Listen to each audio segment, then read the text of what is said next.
Jean-Thierry, une personne qui m'a émerveillé et qui m'a marqué durant mon temps de formation ici. Alors, c'est que la première chose que je voudrais garder de Jean-Thierry, c'est d'abord quelqu'un de très humain. C'est-à-dire, quand je dis humain, c'est quelqu'un de concret et de simple. Le jour où il est arrivé ici, je me souviens, on était en train de faire le travail manuel. Le maître nous avait donné un petit travail, on arrachait des herbes. Alors, il est arrivé là avec son sac, il allait rencontrer le maître l'a installé dans sa cellule. Et tout de suite, on a été émerveillés, moi et frère Alexandre, qui ressortaient directement pour venir faire le travail manuel. On s'est dit, mais non, nous, quand nous sommes arrivés, on était tout craintifs. On se disait, mais on ne peut pas sortir. Mais lui, il a été tellement simple. Il est sorti de sa chambre pour venir directement faire le travail. Il réussissait toujours à sortir la simple blague qui remet tout le monde en joie et en confiance. J'étais son ami, mais il me dépassait parce qu'il y a des choses que moi, je n'arrivais pas à faire, que lui faisait aussi naturellement. Par exemple, la musique. Il était très adroit en musique. Or, moi, quand on me demandait d'entonner un psaume, j'avais beaucoup de difficultés. Et ça faisait un peu de jalousie. Lui, il est arrivé hier, mais il s'en sort mieux que nous. Comment fait-il? Bref, il avait quelque chose de secret qui était un don intime que Dieu avait mis en lui. Alors le maître nous avait demandé d'aller creuser la poubelle derrière. Quand on dit poubelle, ce n'est pas les poubelles, ce n'est pas les fûts où on met le plastique d'un côté et les déchets organiques de l'autre côté. Mais ici, c'est ce qu'on appelle une décharge, en vérité, où on verse tout. Et là, ça se situait derrière le foyer Isidore Bakandja. Alors, nous sommes allés ce jour et nous avons commencé à travailler. Malheureusement, ce qu'il y avait au-dessus n'était pas très attrayant, vous comprenez qu'il y avait des dépôts bizarres. Et tout le monde rebutait, allez. Il dit non, laissez-moi. Moi, je vais enlever ça. Et il s'est mis à enlever. Finalement, nous, on était là, on le contemplait. Donc, c'est lui qui a déblayé tout et nous sommes seulement venus ramasser l'humus. Mais ce jour-là, on avait tellement travaillé que normalement, la prière de midi, c'était autour de 12h30. Mais on est allé avec le travail jusqu'à 13h et il n'y a pas eu de prière de midi. Alors quand on est arrivé à table, nous étions tous finis, comme on dit ici. C'est-à-dire, on était fatigués, on était éreintés, on était, je voudrais dire, achevés même. Alors on était à table et on avait préparé du haricot. Bon, c'est vrai que nous n'aimions pas trop le haricot. On aimait plus quand il y avait la lasagne et autre chose. Alors on commence à manger. Personne ne parle. Personne. On est là. Alors il demande, mais pourquoi ce silence de cimetière? Pourquoi on est si calme comme ça là? Bon, il appelle, il dit au Père Georges. Père Georges, mais tu ris souvent, non? Ris un peu. Le Père Georges le regarde. Il dit, mais ne me dérange pas.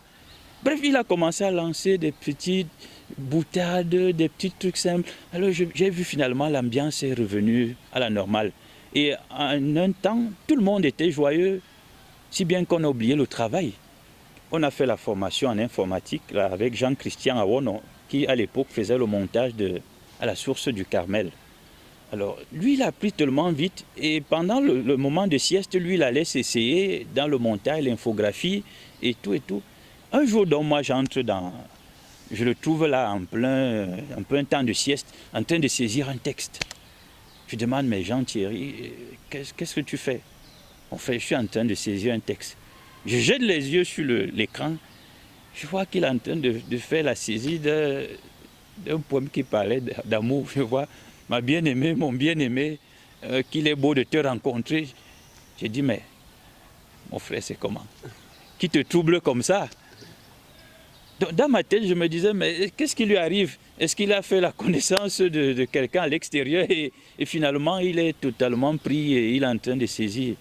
Mais c'est après longtemps, que je me rends compte que c'était le fameux poème sur la sagesse divine.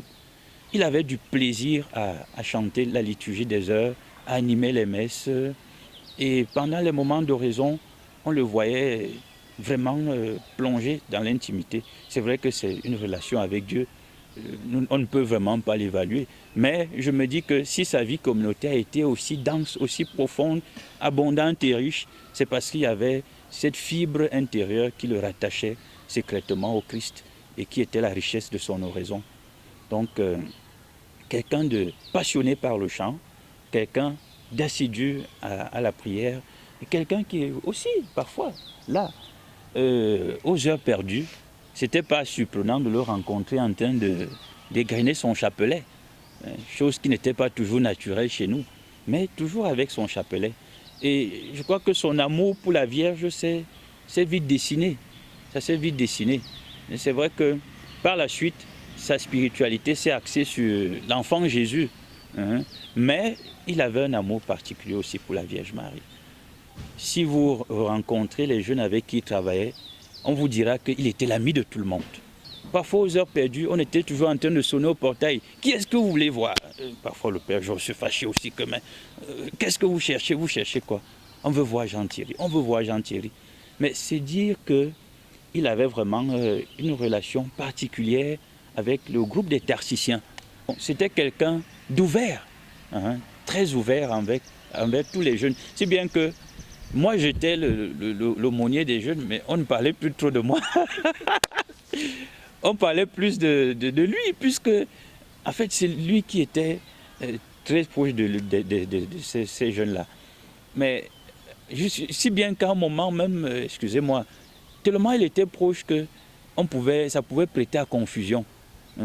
Mais en fait, c'était une fausse piste que d'avoir une mentalité de confusion. C'est parce qu'il était intimement ami avec chacun d'entre eux et il voulait les aider personnellement. Si bien que ces jeunes même ne se confiaient plus trop, entre guillemets, aux prêtres, aux aînés, mais ils avaient la facilité de le rencontrer pour les divers problèmes qu'ils avaient. Mais bien sûr dans la limite parce qu'ils ne pouvaient pas avoir aussi sorti chaque fois pour les aider, quoi. Alors je crois qu'il jouait, c'était du côté gauche du stade, ce stade-là. Donc il balayait l'aile parce que lui il jouait du côté de l'aile là. Je ne sais pas si on dit latéral ou je ne sais pas, voilà. Donc c'était un latéral. Donc il avait des remontées du genre, quand il lance le ballon, personne ne l'arrête. Alors ce jour-là, donc, il a pris de vitesse quelqu'un. Donc quand il a lancé le ballon, il a pris de vitesse et l'autre joueur l'a taclé donc. Comme un tacle ordinaire, on pouvait se dire dans un match de football sans imaginer que ça aurait des conséquences. Il est tombé, il s'est relevé, il a continué, il a juste frotté le pied de quelques douleurs, mais il a continué à jouer le match normalement. Après donc que le pied commence à gonfler, on a demandé à une sœur de s'occuper de lui. Mais la chose que la sœur faisait toujours quand elle arrivait, c'était de poser la question « Comment tu te sens ?» Mais lui, curieusement, il disait toujours « Ça va, ça va, ça va, ça va, ça va ». On lui mettait des baumes pour atténuer la douleur, il prenait des comprimés. Mais visiblement, on sentait que le pied était en train de gonfler et prenait plus de volume. Donc ça ne changeait pas. Si bien qu'on est même passé, je me souviens, par le massage traditionnel. Vous devez savoir que ici chez nous, en dehors du massage avec les pommades classiques de pharmacie, il y a aussi le massage traditionnel. Alors, mais ce massage n'est pas donné à tout le monde. Vous voyez, dans la culture, il y a certains qui ont cet héritage, comme on peut dire, qui ont les mains magiques pour faire ce massage. Alors on l'a fait même masser avec les feuilles, avec les herbes de chez nous. Mais jusque-là, il n'y avait pas de résultat. Mais curieusement, chaque fois qu'on allait lui rendre visite, quand il était couché, comment ça va, ça va, ça va. Bref, c'était quelqu'un qui avait la magie de la transcendance de la souffrance. Pas qu'il ne sentait pas mal, parce qu'il ne jouait pas au faux. C'est-à-dire que, pas qu'il ne sentait pas mal, mais quand il disait ça va, on sentait qu'il essayait d'avaler, d'accepter cette souffrance-là et de donner à cette souffrance une autre lecture et une autre dimension. C'est pour ça d'ailleurs que les soupçons que nous avions sur sa façon de vivre sa souffrance se sont confirmés après notre départ, quand nous étions déjà au noviciat. Si bien que quand je reviens, je dis, c'est vrai que beaucoup de choses se sont vraiment passées quand on était au noviciat, mais il y avait déjà les prolégomènes de sa lecture théologale de la souffrance dans les premiers moments que nous avons passés ici ensemble.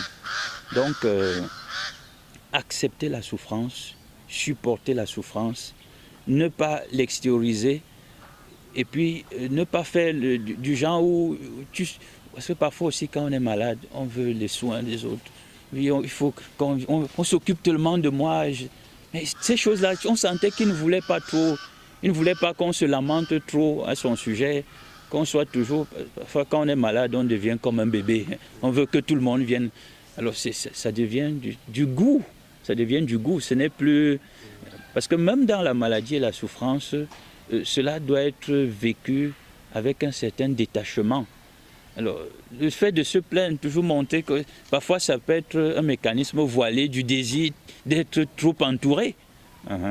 Mais Jean-Thierry, jamais on le voyait totalement immergé dans sa souffrance. Il avait toujours cette manière-là. Quand tu demandes, tu veux te lamenter pour lui plutôt t'amène au rire. Tu trouves quelqu'un qui souffre, tu te lamentes pour lui, mais lui, il te sort une blague, puis tu te demandes, mais comment quelqu'un qui souffre, c'est lui qui m'égaye plutôt. Et je crois que ce que je dis, vous trouverez cela dans tous les témoignages. Pour moi, Jean-Thierry, c'est l'herméneutique africaine de la spiritualité de Thérèse de l'Enfant Jésus, axée sur la simplicité, sur les choses concrètes et sur l'élévation spirituelle dans le quotidien. Donc, Jean-Thierry, pour moi, c'est le visage du jeune qui peut illuminer le jeune. Je peux dire, Jean-Thierry, c'est la petite voix pour la sainteté de la jeunesse. Jean-Thierry peut être un paradigme pour une jeunesse renouvelée, pour une jeunesse qui est totalement donnée au Christ, une jeunesse qui devient oblation, offrande pour le Christ. D'ailleurs, la dimension oblative fait grandement partie de sa vie, vous le savez très bien. L'offrande de sa jambe après l'amputation, pourquoi? Pour la fécondité vocationnelle. Alors, ça veut dire quoi? Il veut que le jeune soit attiré vers le Christ. Fécondité vocationnelle, c'est-à-dire que ces jeunes-là s'approchent davantage du Christ pour le servir. Donc, vous comprenez que Jean-Thierry, c'est un jeune d'abord pour les jeunes. Mais voilà un jeune qui peut montrer que la joie existe au sein de l'épreuve la plus lancinante, la plus tenante et la plus douloureuse. La manière dont il a vécu son passage vers le ciel, la façon dont la lecture théologale de la souffrance qu'il a eue, et il a donné une dimension salvifique à cette souffrance.